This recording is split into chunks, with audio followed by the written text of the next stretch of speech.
You are listening to Rabbi Aryeh Wolbe of Torch in Houston, Texas. This is the Thinking Talmudist Podcast.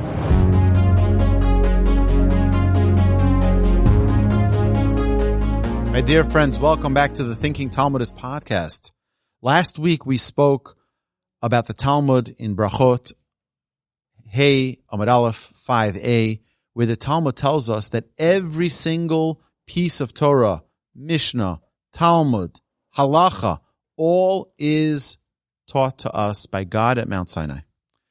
Moshe kibel Torah Sinai. Moshe received the Torah, all of the Torah at Sinai, and then gave whatever he could. The Maharal tells us, one of the great commentators on the Mishnah, says Moshe wasn't God. God was able to give over everything, but Moshe wasn't able to give over everything. So therefore it says, Umasar Yeshua, he passed whatever he could to Joshua.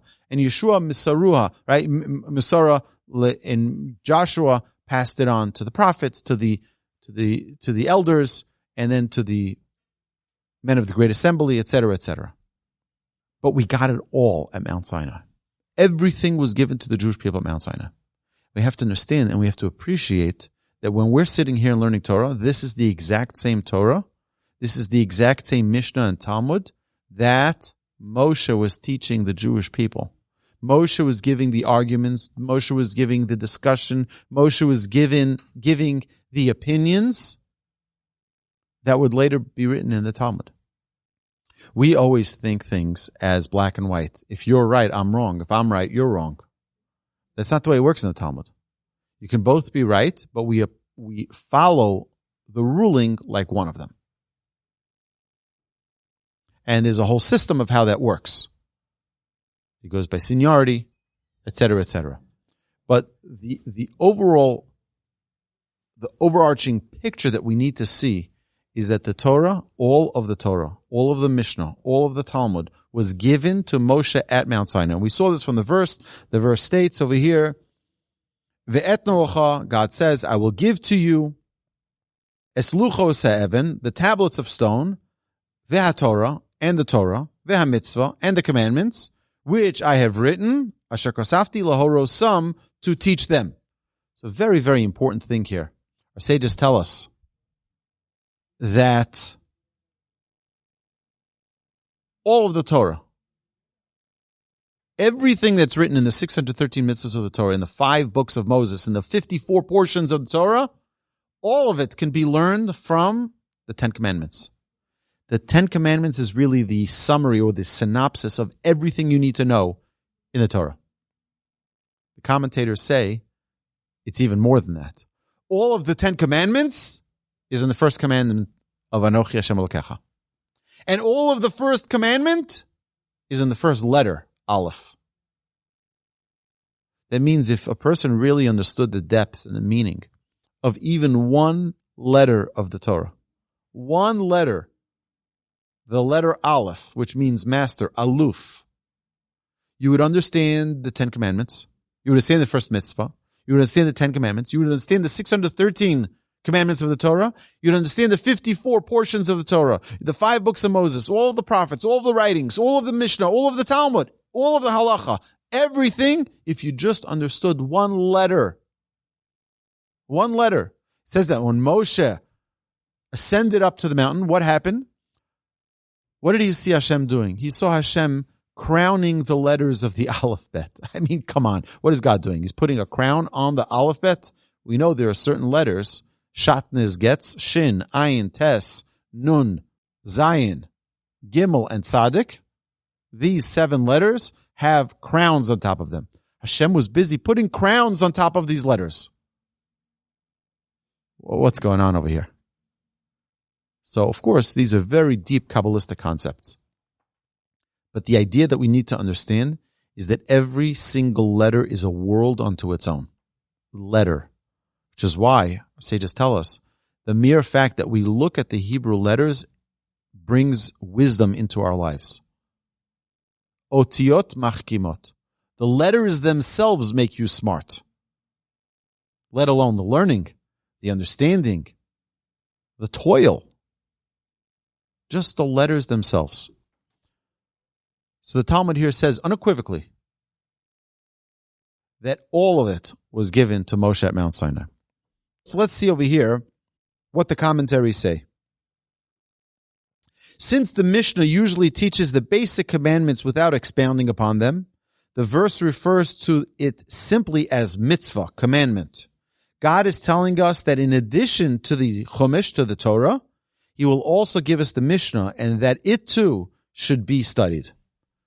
So we know that everything that was given to the Jewish people in the Mishnah has to be sourced. It must be sourced. For those of you watching online, I'm just going to share here a diagram that we've had many times. And those of you who are listening on the podcast, I'm going to try to create an image for you in your mind. So imagine if you have a triangle where the point of the triangle is facing up. That's Mount Sinai, so to speak. And on top of Mount Sinai, what did we receive? We received the 2 tablets. We have the 10 commandments. 5 of the commandments were the laws between man and God, and 5 of the commandments were the laws between man and man. And they're equal. If you don't treat your fellow man properly, you're not treating God properly either. It's not just a phrase. It's a fact. If you don't treat God's creations properly, you're not treating God properly. That's the underlying principle of the entire Torah. Love your fellow like yourself. Because if you really loved God's creation, it's an indication of your love for the Almighty. So that was given at Mount Sinai. Those are the principles. But over the next 40 years, Moshe was giving over the Torah to the Jewish people. Everything that he learned at Mount Sinai, everything that God taught him, he was able to now give over to the Jewish people. And over the next years after Moshe, from Joshua on, it was the prophets, 8 prophets, and the 11 writings. And those are the 24 books of Tanakh. Those are the 24 books of what we call the written law. And then you have the oral Torah. And what is the oral Torah? The oral Torah, like we explained, is the Mishnah, the Midrash, and Kabbalah, of course. But the Mishnah and the Talmud. The Mishnah is written in code. It's one of the things that in this Talmud class we've invested a tremendous amount of energy to understand that you don't make up things. Rabbis don't make up laws.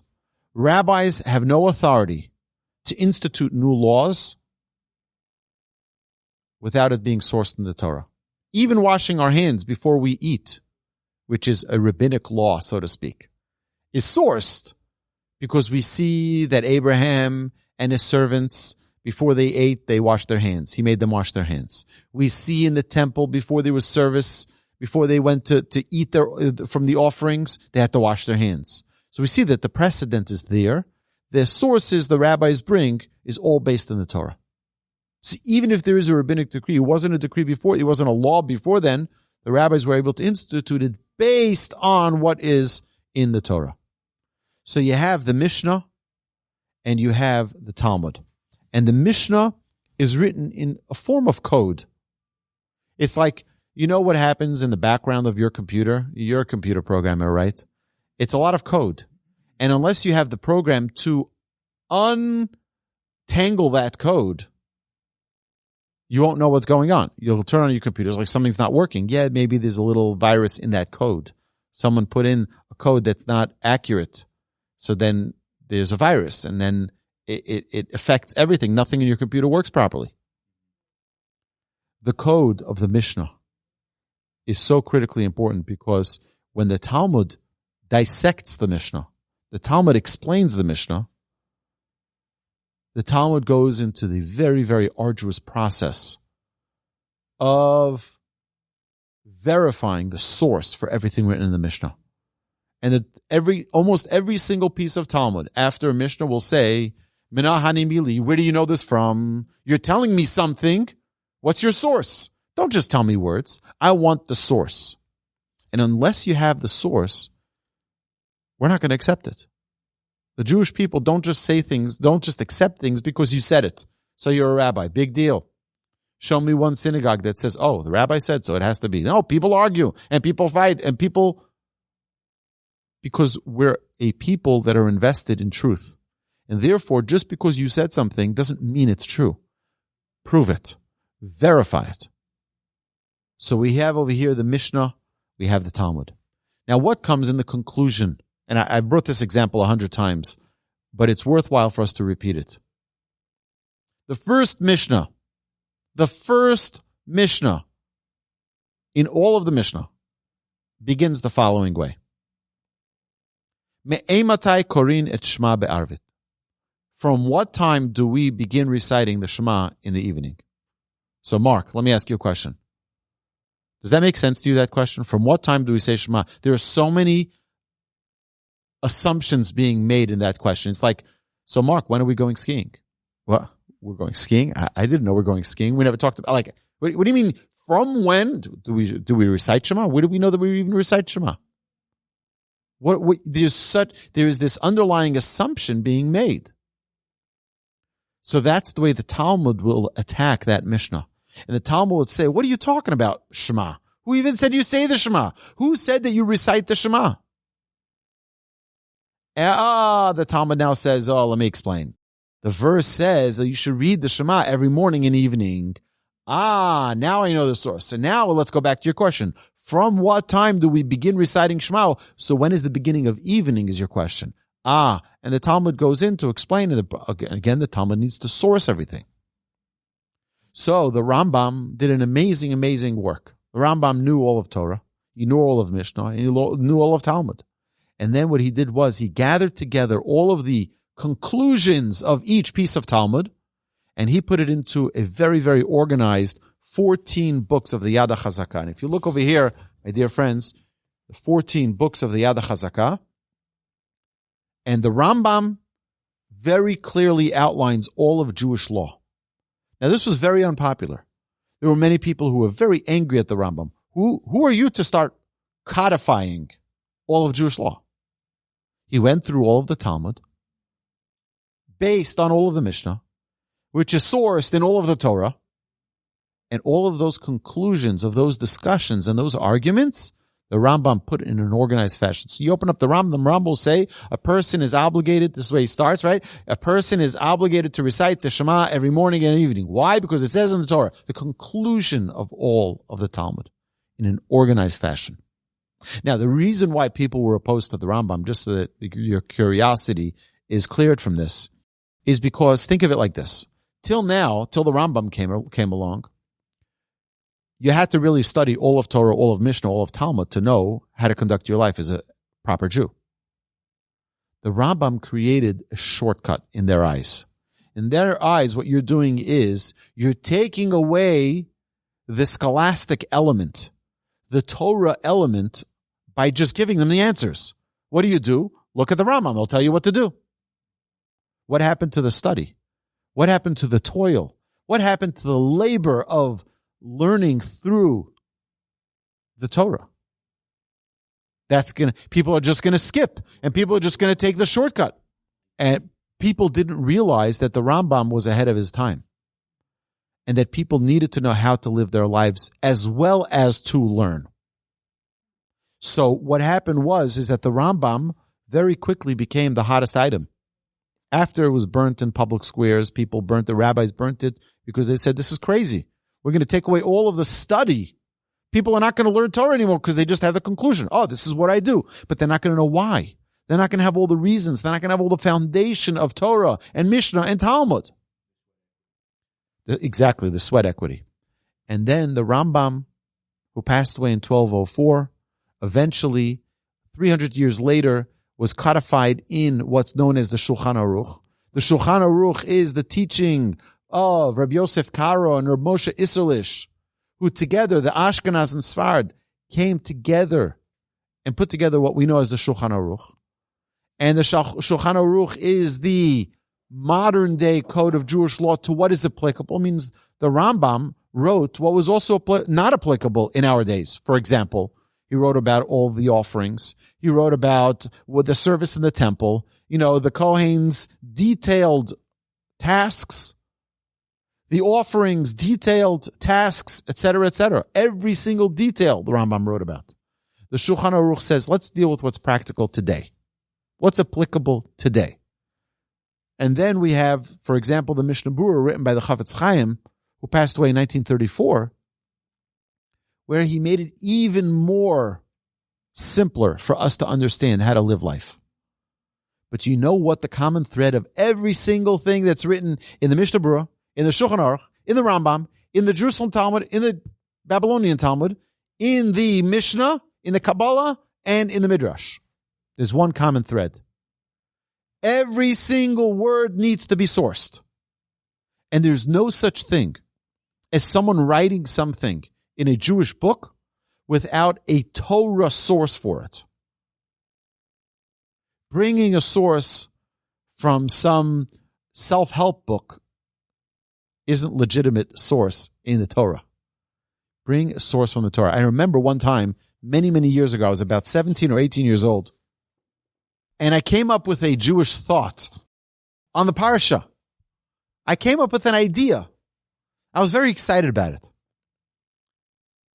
And I came to my rabbi, and I said to my rabbi, I said, I have this idea, and I shared with him my thought. And he says to me, what's your source? I looked at him, what do you mean, what's my source? I'm the source. And he brushed me away. It was a very important lesson.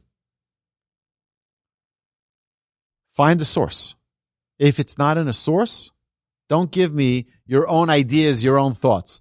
Torah has enough bandwidth to support a lot of your thoughts as well.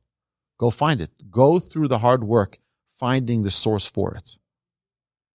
Don't come to me with ideas that are nice ideas perhaps, but unfounded.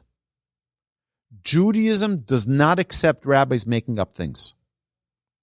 It must be sourced in the Torah. This is such a fundamental principle. Every single word you find in the Mishnah is sourced in the Torah. Every single word in the Talmud is sourced in the Mishnah and then in the Talmud, then in the Torah. And the same thing with halacha, the Rambam. The Rambam, you look at every single halacha, every single law written in the Rambam. In every single halacha, there is a source to the verse in the Torah that it's backed up with. Imagine if I was to give you a presentation on some theory, on some scientific study, but I didn't bring you any research for it. Well, I'll tell you, right now people are still suffering from something called long COVID. People who have had COVID and never stopped having COVID. And it caused them a lot of respiratory issues. So imagine I came up with a theory and I start presenting, this is the authoritative view on long COVID. They're going to say, what are they going to say? Do you have anything to back it up? I'm like, I don't need to back it up. I'm a doctor. I can. By the way, I am a doctor. Okay. A rabbi is called a doctor of divinity. You knew that? Yeah. Doctor of divinity. Thank you very much.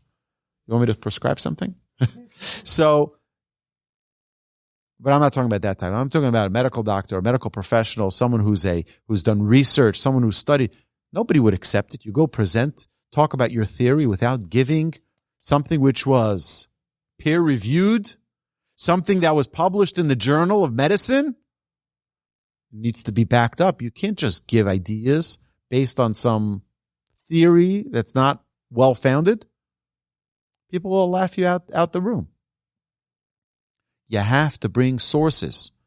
This whole business of reporting, being with anonymous sources, is not a Jewish idea. You need to have sources for everything in Judaism. I think one of the most challenging parts of writing a book today in Jewish thought is finding all the sources for everything. It's interesting that my grandfather, this is something people may not know, but I have an uncle who is a very, very brilliant man and knows all of Talmud, all of Mishnah, all of Torah in what's known as needlepoint accuracy. You know what needlepoint accuracy is? Is that you can take your finger and put it on top of the book at any point of the page and say, on page 40 at this line, what does it say? That's how accurate his knowledge of the Torah is. He can tell you exactly how many times it says Rabbi Akiva in Tractate Yoma. Unbelievable. He knows every single... There's a story that we mentioned previously of Reb Chaim Kanievsky of blessed memory. It's almost his yahrzeit. He passed away right before Purim. And he also had that kind of grasp, knowledge, thorough understanding and memory of the Torah. And someone once asked him a question, where's the source for this? And he goes through, he says, it's not in the Torah, not in the prophets, not in the writings, not in the Mishnah, not in the Talmud, Medrash. Oh, there might be a Medrash here and there, and he knew exactly where it was. He says that's where it's located. So when my grandfather wrote his book, my uncle went over the book as a proofreader to give the sources. My grandfather would give quotes, but he wouldn't remember which exact Midrash it was written in or which exact Talmud it was written in. And by the way, there were many times I've had a lot of experience teaching in many different congregations, and I've had sometimes even rabbis, sadly, mock and make little of, it's Midrash, like it's fairy tales. The Midrash is not fairy tales. The Midrash, in order for it to be part of our library as a people, to be part of our heritage, needs to have sources that source it in the Torah. There's background to it. There is a direct Masorah, a direct transmission of where this information comes from. It's not just tales. It's not just stories. It must be sourced in order for it to have any validity whatsoever. And it's unfortunate that some people don't recognize, don't understand that Judaism is not just, a bunch of statements from rabbis. An analogy that I would give many times about this is the manual for a car. Anybody who drives a car, the first car, kids get when they're in college, they get a simple car. They get a nice little Toyota Corolla, a Honda Civic. And then, they start their business and they become a Fortune 500 CEO, and they buy their first luxury car. And they go to a BMW dealership, and they get this really beautiful new luxury car. They pull out of the parking lot of the dealership, the ultimate driving experience, the BMW. When is the first time they're going to open up the manual in that glove compartment? The first time they'll open it is when they get to the gas station, because they suddenly see, 1 second, there's the unleaded, then there's the super unleaded, and then there's the super duper whooper, I'm a rich guy unleaded. And it's $1 more. And he's like, what type of gas do I put in? He opens up the manual, and the manual says, Mr. BMW tells him, put in the super duper rich guy unleaded. And he looks at the price. He's like, are you crazy, Mr. BMW? You're telling me to spend more gas in my car? It's my car. I earned the money that I spent on this car. You're not going to tell me what to put in my car. And what's Mr. BMW going to say? Go right ahead. Put in water for all I care. I don't care. It's your car. But as the manufacturer, I'm telling you what's best for this engine. As the person who put that engine into that car, if you want to experience the ultimate driving machine, put in the octane that we tell you to put in.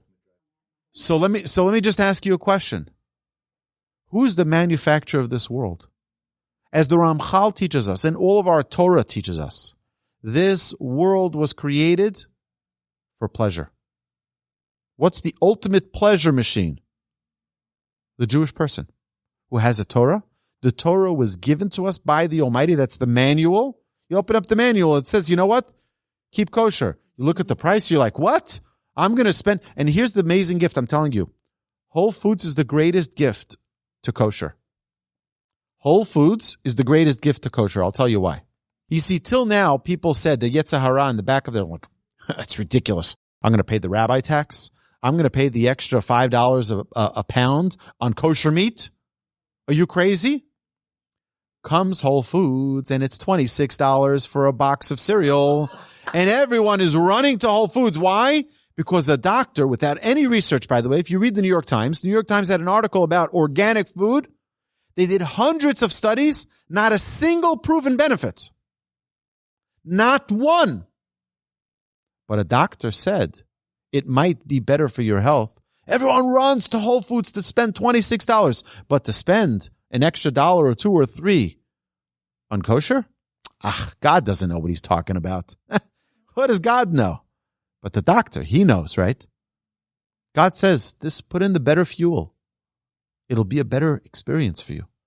Because people think that food is physical sustenance. It's not true. Food is spiritual sustenance. The food you eat is your spiritual self.